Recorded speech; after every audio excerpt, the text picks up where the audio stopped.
السلام علیکم ورحمۃ اللہ۔ دوستوں، آج 17 اکتوبر 2025 جمعہ کا دن ہے۔ اس وقت کی تازہ ترین رپورٹیں آپ تمام حضرات کی خدمت میں پیش ہے۔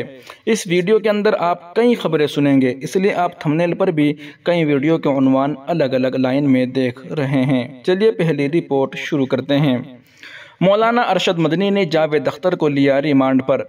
افغانستان میں طالبان حکومت کے وزیر خارجہ ملا امیر خان متقی نے 11 اکتوبر کو دارالعلوم دیوبند کا دورہ کیا تھا، جس کے بعد اس پر ایک مخصوص طبقے کی جانب سے رد عمل سامنے آیا تھا۔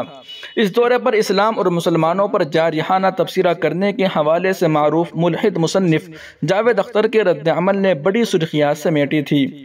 دارالعلوم دیوبند کے صدر المدرسین مولانا سید ارشد مدنی سے جاوید اختر کے اس تنازعی تبصرے کے بارے میں سوال کیا گیا تو مولانا ارشد مدنی نے اس پر سخت تنقید کی۔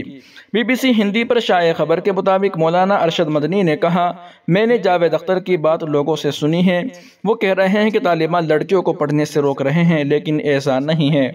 طالبان بس اتنا کہتے ہیں کہ لڑکے اور لڑکیاں ایک ساتھ نہیں پڑھیں گے، اس کے خلاف تو ہم بھی ہیں۔ ہندوستان میں بھی ایسے کئی تعلیمی ادارے ہیں جہاں صرف لڑکیاں ہی پڑھتی ہیں۔ مولانا ارشد مدنی نے مزید کہا کہ اگر جاوید اختر کا سر اسی میں شرم سے جھک جاتا ہے تو میرا سر ان کی اس سوچ پر شرم سے جھک جاتا ہے۔ جاوید اختر کے اس تبصرے سے میں بالکل متفق نہیں ہوں۔ ایسی سوچ کی وجہ سے ہی مسائل پیدا ہو رہے ہیں۔ مولانا ارشد مدنی کا یہ بھی کہنا تھا کہ ہندو لڑکیاں مسلمانوں کے ساتھ جا رہی ہیں اور مسلمان لڑکیاں ہندوؤں کے ساتھ جا رہی ہیں، اس سے لڑائی بڑھ رہی ہے۔ ایسے میں لڑکوں اور لڑکیوں کے اسکول الگ ہونے ہی چاہیے۔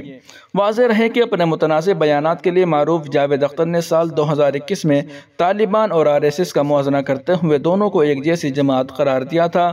ان کے اس بیان نے بڑے پیمانے پر غم و غصے کو جنم دیا تھا۔ وہیں اس رپورٹ کو بھی سنتے چلے۔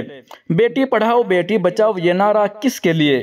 پارلیمنٹ میں UP کے کیرانہ سے منتخب ہو کر آئیں بہت ہی لائق و فائق سانسد محترمہ اقرا حسن صاحبہ، جو شاید موجودہ خاتون سانسدوں میں سب سے زیادہ ایجوکیٹڈ ہے۔ آپ نے دنیا کی مشہور یونیورسٹی آکسفورڈ سے لا کی تعلیم حاصل کی اور مزید پڑھنے کی خواہش رکھتی تھی، لیکن کسی وجہ سے آپ کو سیاست میں بہت جلد آنا پڑ گیا۔ آپ نے کسی نہ کسی درجے میں اپنی تہذیب کو باقی رکھا ہے اور لبرلزم سے دور ہیں۔ آپ یقیناً علامہ اقبال کے اس شعر کو پڑھ سکتی ہیں، خیرہ نہ کر سکا مجھے جلوائے دانش فرنگ، سرما ہے میری آنکھوں کا خاک مدینہ و نجف۔ کل 543 سانسدوں میں آپ ایک تنہا مسلم خاتون سانسد ہے جو اپنی لیاقت کے بلبوتے سیاست میں اپنا لوہا منوا رہی ہے۔ خواتین سانسدوں میں اسپیچ دینے کے اعتبار سے آپ اپنی مثال آپ ہیں۔ چند ماہ سے کچھ ناہنجاروں پلیدوں کی طرف سے آپ عفت مآب خاتون کے لیے ناسبہ کلمات استعمال کیے جا رہے ہیں، ان کی عظمت کے ساتھ کھلواڑ کیا جا رہا ہے، ان کے خلاف پروپیگنڈا کیا جا رہا ہے، لیکن جس شدت کے ساتھ ان ناہنجاروں کی مذمت ہونی چاہیے، ان کے خلاف سخت سے سخت کارروائی ہونی چاہیے، نہیں ہوئی اور نہ اس کے لیے مخلصانہ کوششیں کی گئی۔ جب ایک بااقتدار خاتون کے ساتھ اس طرح کا سلوک ہو رہا ہے تو عام خواتین کا کیا حال ہوگا؟ اس لیے ضروری ہے کہ مسلم خواتین ہوش کے ناخن لے اور دل فریب نعروں کے دام میں نہ آئے۔ اسلام، قرآن و سنت کو سینے سے لگا کر ہر میدان میں آگے بڑھے اور سب سے زیادہ تعلیمی میدان میں آگے بڑھے۔ اللہ تعالی ہمارے بہنوں اور بیٹیوں کی جان و مال اور عفت و آبرو کی حفاظت فرمائے اور ترقیوں سے نوازے۔ وہیں دوسری جانب مدھیہ پردیش میں اب مسلمانوں پر خواجہ سیرا کنر جہاد کا الزام، یہ ہے کہانی۔ مدھیہ پردیش میں کچھ ہندو تنظیموں کی جانب سے کنر جہاد کے الزامات لگائے جانے کے بعد ایک تازہ تنازع کھڑا ہو گیا ہے۔ کہا جا رہا ہے کہ مسلمانوں کے ساتھ مل کر خواجہ سیراؤ کو سرکاری زمین پر بسانے کی ایک مبینہ سازش ہے، جو ابھی تک ثابت نہیں ہوئی۔ اس دعوے سے اشتعال پھیل گیا ہے اور تحصیل ادھارتلہ کے عائشہ نگر علاقے میں فرقہ وارانہ کشیدگی کا خدشہ ہے۔ اطلاعات کے مطابق سرکاری زمین کے ایک ٹکڑے پر تقریباً 1 سال سے تعمیراتی منصوبہ جاری تھا۔ دائیں بازو کے کارکنوں نے اس جگہ پر احتجاج کرتے ہوئے الزام لگایا کہ زمین پر غیر قانونی طور پر قبضے کے ساتھ ایک مدرسہ تعمیر کیا جا رہا ہے، جس کی فنڈنگ ایک ٹرانسجنڈر کی طرف سے ہو رہی ہے۔ ہنگامہ آرائی کے بعد تحصیلدار، سب ڈویژنل مجسٹریٹ، SDM اور اسٹیشن ہاؤس آفیسر SHO سمیت سینئر انتظامی اہلکار جائے وقوع پر پہنچے اور زیر تعمیر ڈھانچے کو منہدم کرنے کا حکم دیا۔ مزید پیش رفت کو روکنے کے لیے نوٹس بھی جاری کیے گئے۔ یہ کارروائی بڑے پیمانے پر احتجاج کرنے والے گروپوں کے دباؤ کے نتیجے میں دیکھی گئی۔ ہندوتوادی تنظیم کے ارکان منوج راجک اور ابھیلاش سنگھ نے دعویٰ کیا کہ یہ جنگ ایک بڑی سازش کا حصہ تھی۔ راجک نے الزام لگایا مذہبی تعلیم کے نام پر سرکاری زمین کو ہڑپ کیا جا رہا تھا، ایک ٹرانسجنڈر شخص کے ذریعے مدرسہ قائم کرنے کے لیے رقم لی جا رہی تھی اور کلاسیں شروع ہونے والی تھی۔ انہوں نے مزید زور دے کر کہا کہ زمین جہاد اور ٹرانسجنڈر جہاد دونوں کے منصوبے جاری ہیں، تاہم مقامی مسلمانوں نے واضح طور پر ان الزامات کی تردید کرتے ہوئے انہیں من گھڑت اور بدنیتی پر مبنی قرار دیا ہے۔ عائشہ نگر مسجد کے امام عبد الرحمن نے کہا یہ دعوے مکمل طور پر غلط ہیں، یہ تعمیر ایک چھوٹے سے مدرسے کے لیے کی گئی تھی تاکہ ہمارے بچوں کو تعلیم دی جا سکے، اسے کسی بھی نام نہاد جہاد سے جوڑنا نفرت پھیلانے کی دانستہ یعنی جان بوجھ کر کوشش ہے۔